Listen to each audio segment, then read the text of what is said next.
Do a little short video here. Middle of the night, getting sleep. Ideas are coming to my head. If I think I'll remember them ideas in the morning, I'm wrong. I will not. So I have to get up and I have to deal with it. Either write them down or just start working on them. And this is the plight of the creative person. Losing sleep because you have to work while it's day, the Bible says. So when the light hits, we have to get up and work. So the light hit, I got an idea, or I felt God talking to my mind about my ideas. I already have. So I have to get up or I'll lose it. I'll absolutely lose it. So I'm working on this little project here that I'm doing about the wisdom of the wisest man that ever lived. His name was Solomon. He was the richest man that ever lived. I don't know. They say that Amazon owner is going to probably surpass him, but I doubt it because there were just things like these jewels in the palace that aren't even available anymore that Solomon had. So how can you compare what Solomon had to what we have now when some of the things Solomon had, we don't even have them anymore. I read about some of these stones, that I don't even think they exist anymore. Or there's animals that don't exist, We've used up resources. But here is this little thing. He said there was 4 things. I wrote them down that are small, but yet they're magnificent. And he used the ant and how they provide, and they work together. They're small, but they work together and they provide for the winter. They put up for the winter. Okay, then you have the little hyrax. He's small and he should be eaten, by predators, but he goes high up in the cliffs and he lives where he's safe. And we're safe high up, not down low. And you can figure that one out. You're just safer sailing to the heights with the Lord. Okay, here is the little lizard. He's in the king's palace. This is supposed to be the little child's chair. Here's his toy. And he lives, probably Solomon as a child is what I was thinking of. The wisest man as a child. This is probably his child. This is his grandfather David's little slave. Okay, so this is what it's like to live as a child of a king. Everything's beautiful and they're surrounded by beauty. But now I'm working on the grasshoppers. And the Bible says that they have no leader, but yet they work in rank. They follow the leader, which will probably be the biggest one, the strongest one. I just contradicted myself, didn't I? In other words, God is leading them. But they work together. It's like, they don't have a general, and they just know which one to follow. And they work together, and they're all ages. I did grasshopper at different stages because this is the way life is. You have the older, we're born into a family. We have the experiences of a family, and we follow the leader, and we see the world through their eyes, our family's eyes. And whatever our family believes, thinks, we see it through their eyes. And then we grow up, and we start seeing the world through our own eyes. And some things will be different, but some things we should keep. Some things are valuable, but some things we need to change to make the world a better place. So we change those things. But we need the history and we need the new. We need both to survive. So here They're going after the wheat. This is what the grasshopper does. When they come in, the locust, when they come in these by the millions, they just wipe out everything. There's still a problem in some countries. I think Africa has a lot of problems with them. And they come in, they eat everything. And they're like an army. They march in like an army, just eating. And everywhere they go, they just wipe it out clean. So who tells that army? You go over here, you go over there, you do this, you do that. God does. So, but they're small. Look how small they are. But the humans are afraid because there's so many and they work together. So we can be small, but if we have a group, we have a community, we have a country, we have a family. If we're a group and we're small, we can be very powerful. And that's what God's trying to show us. We have to have these attributes. We have to work together. We have to live in the high place of God. We have to provide for ourselves and for others. We have to, what is this one? Okay, this one, he is authority. He lives in the king's palaces. And he has free reign in the king's palace. And that's us. We may be small, insignificant, a flea, if you will, in this world. And yet we have free reign in the king's palace. Isn't that something? So I'm going to start coloring these little grasshoppers I've drawn. Now, I can't draw from memory. Very few artists can. So don't worry if you have to look at a picture and copy. That's what artists do, and they have for years and years and centuries and centuries. So, very few people can draw from memory. You got to have a photograph. I can't even focus on this drawing because you have to look at the camera. I'm going to kind of color him a little gold because, I don't know, these animals seem to have a tendency to turn kind of the color of what they're eating. He's eating a lot green, so I'm putting a little green on him. And he's eating the wheat. The wheat is a golden color. And yes, you can draw grass and make it wispy and, just have the illusion of grass. But I wanted to do a little detail. So I drew some wheat.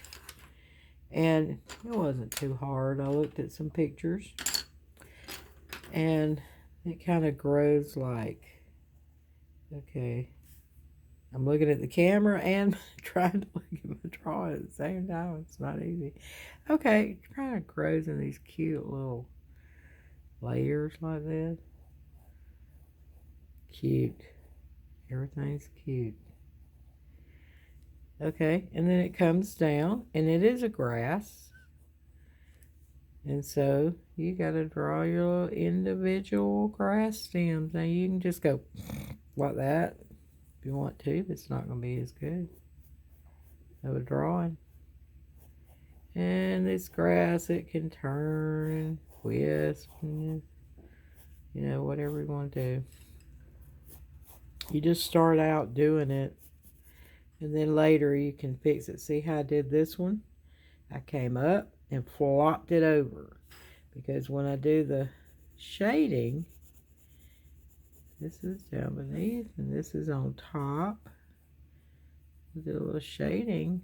So you see that piece of grass come up and flop over? So you can make this stuff do what you want to, kind of with shading a little bit. There's another piece. It's kind of weird looking.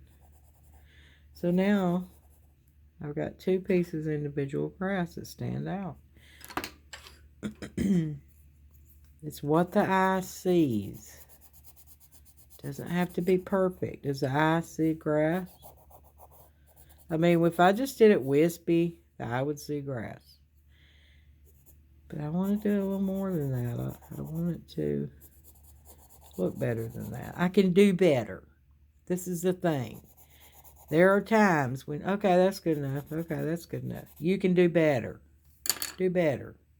And you know you can do better. Do it again. Do it better.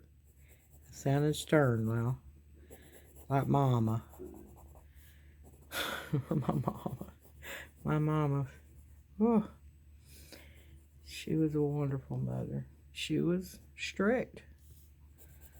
She wanted us to be good people. So she was strict. She didn't want us to be heathens. Sometimes our parents are too good to us, I think. We don't appreciate it. Alright, so I'm just coloring a little bit, kind of giving a little definition.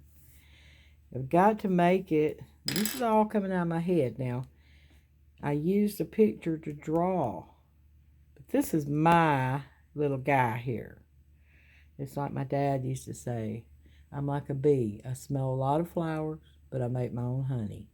So I take these pictures, I smell the flowers, and I make my own honey. This guy looks different than the picture because I just made his face a little different. Or I just shape his legs a little different because I can't copy perfectly. Very few people can. And so he becomes mine. He's mine now. He might have been clip art, but he's mine now. He's my little grasshopper. Grasshopper. Used to be this thing on this movie on the 70s called Kung Fu. It's a weekly show. And the old man called the student Grasshopper. That was good. Good show. It introduced America to the martial arts. Alright, so now we do some little detailing. And you can't just, you have to look at what you're seeing when you draw. I've made the mistake of, I'm not sure what that is, so I just, draw something. Nope, get something, figure out what it is. When you know what it is, okay, I don't know what it is, but there's three little sections right here. You have to draw 3 sections. And what it is the bottom of his leg. See, there's the bottom of his leg. And then here's this section is the bottom of this leg. So it's not just a bunch of stuff. You can just, you got to know what it is and kind of look at it good and say, oh, okay, now this is the wing. It's just got to look very sheer. How do I do that? Well, I noticed in the picture, the artist that did the picture, he made little tiny lines, dots, whatever, straight lines, and it gave it this wispy look. And when I did it, when I color it in, you're going to see that's a wing, and it's going to look very airy and wispy because of these little lines. And you curve them a little bit, and that makes it look rounder. Okay. See this pencil? It's not an expensive pencil. It was free. Just a good pencil. Don't mess with what's perfect. Leave it alone. So I just jump around. I'm creating this. It's in my head. It's coming out as I focus. As I sit. This is therapeutic. I've got to draw all these little pieces of grass. I don't have time for that. Yeah, you do. Because while you're doing this, your brain is relaxing. You're working out problems. God is talking to you.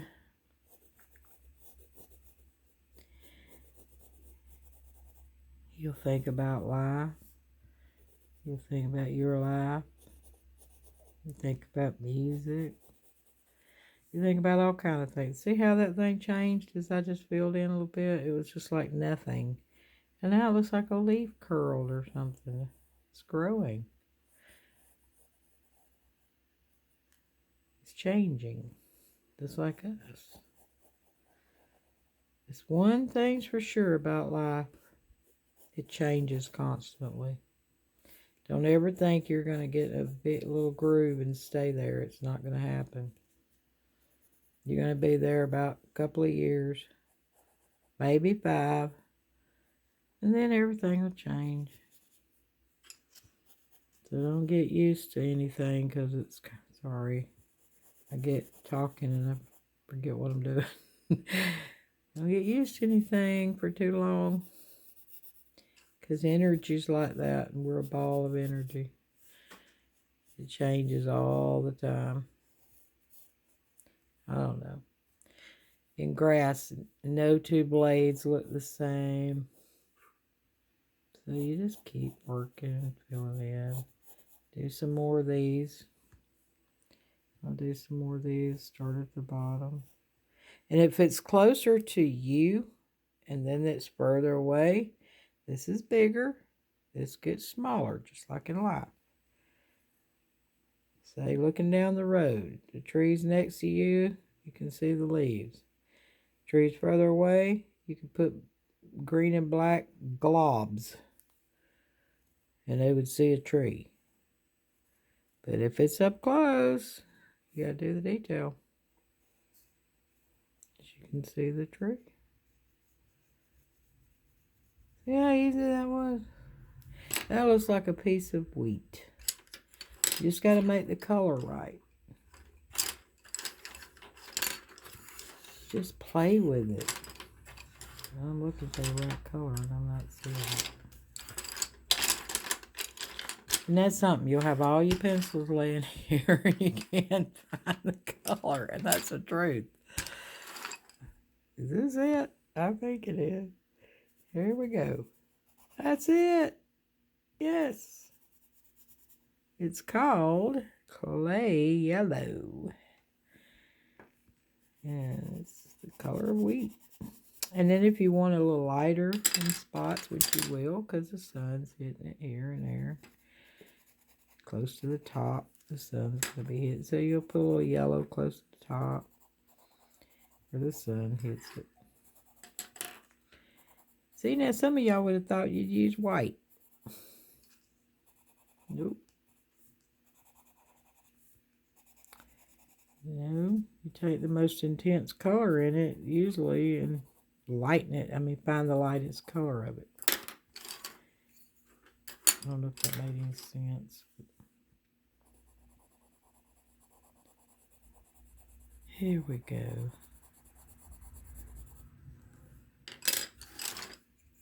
See, you get to draw and color at the same time.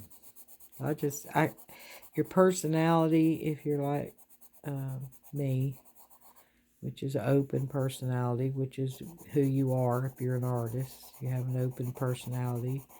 It means you're the one dancing in the street. We went on a cruise and my daughter, this lady was dancing, you know, from Jamaica or where it was, Cancun.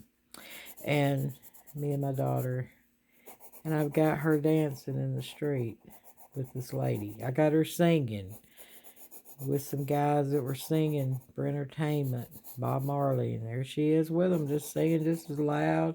That's open personality.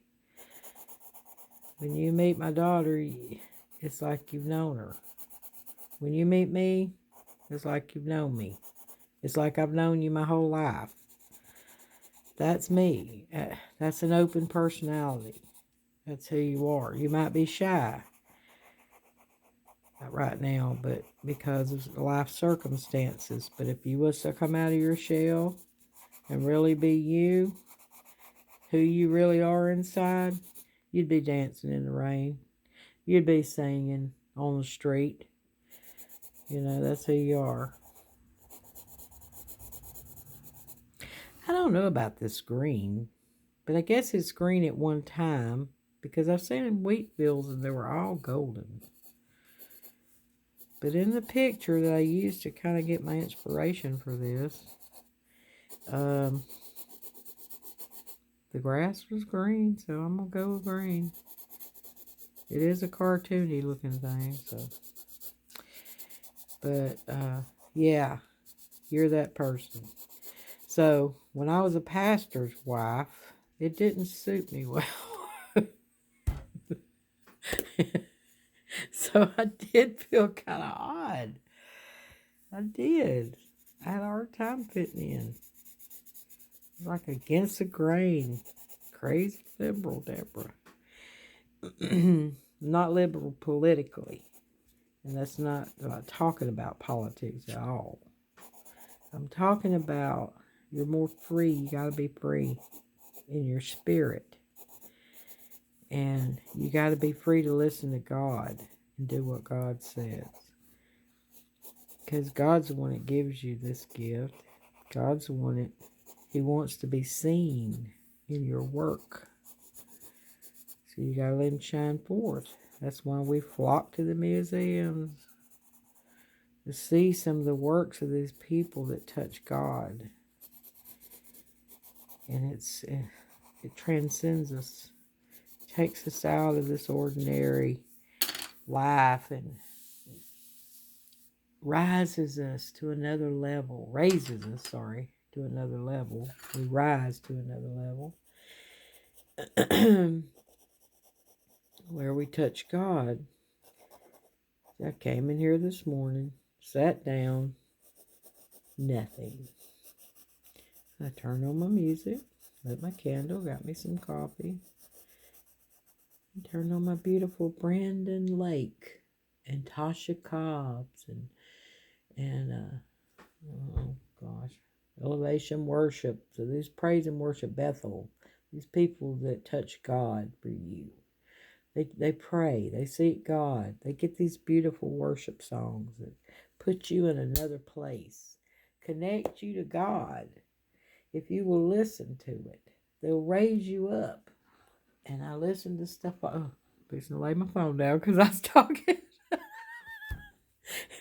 I forget what I'm doing. Sorry. Open personality. Sorry. Anyway, I'm a terrible videoer. Terrible, terrible. But you got this open personality. And, oh no, that ain't where I was. Sorry. That's not where I was. It ain't where I was. Okay? It ain't not ought to be. I got this open. Let's see where it was. I forgot. 65 comes with age. My dad used to say, hold on, it'll loop back around. I'll catch it. It'll come back. My thought will come back and I'll catch it. All right, I'll talk about being the crazy pastor's wife if you want me to a minute. I couldn't connect with other pastors' wives. There was one that had an open personality I connected with. It was close to my city. Thank God for her. And been for her, I've just been a lonely person like that because Jolene Watley, I connected with her. She was funny. She laughed a lot, which is me. I laugh a lot. I laugh at everything. Probably inappropriately. I've been called out for that on my garden page. Garden friend. I put things I thought was funny and I have to remember that everybody don't think like I do. That's part of that open personality. You don't have to look weird and foreboding and the starving artist. This is all just a persona, of the artist. You have a persona of things they use in movies. Look at all that black. That is nothing but, does it get on the side of your hand like that? That's why I have this little sheet of clear paper. And I have to put something on it because it disappears. I'll lose it. So I had to tape some piece of paper on it real quick. And this keeps you from getting that black all over your paper. Just something, a piece of paper. I like the clear because I can see through it. And I can put it right here. See, these are creative inventions. Put it right here. And I can lay it here. And I won't do all this to my paper. You can erase it. You know, but I'm just going to draw over it. See how you can just get that off your paper. I'm just going to draw over it. Nowhere near finished with this. See how much detail I do? Too much. See how I critique my work? It's too much. I have talked a lot today. Acted silly a little bit. But I'm serious about what I do. I'm serious about touching God. I'm serious about my art. I want to use it for God, for His light, to share His light, because it's the most beautiful thing that I've ever had in my life, was being connected to God. It really is. Because He's all good. He's all good. People projected God as being this Old Testament God with a lot of anger, and He did. He's frustrated with the people He made. Hard-headed. Rebellious. That's us. And, but Jesus changed everything. He's not angry with us anymore.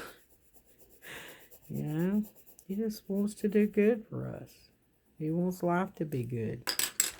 He said, I would that you be in good health and prosper, even as your soul prospers. So He wants your soul to prosper, number one. And then after that, He wants you to have a good life. So that's why He wants us to connect to Him. If we connect to Him early, it can keep us out of a lot of misery and suffering. See His little face? This is what surprises me on the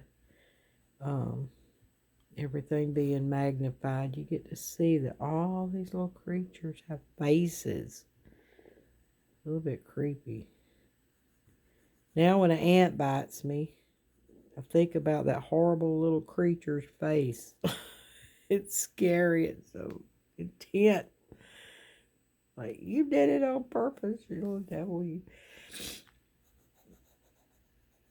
So, I'm bringing definition so you can see it. It brings contrast. Contrast helps you be able to see things better. It's contrast. This life is contrast. To everything there's a season and a time and a purpose under heaven. A time to be born, a time to die. It's like opposites. The ancients got one thing right that I know. They got a lot of things right, and we should listen to them. But one of them is that life is opposites. Solomon said that. This is the way it's going to be.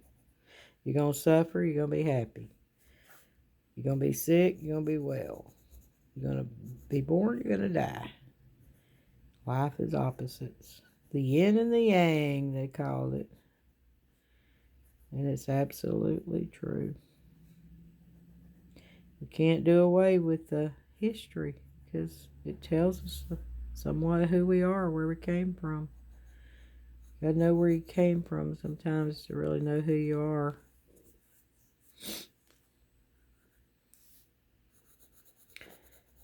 Okay, I've been on this thing too long.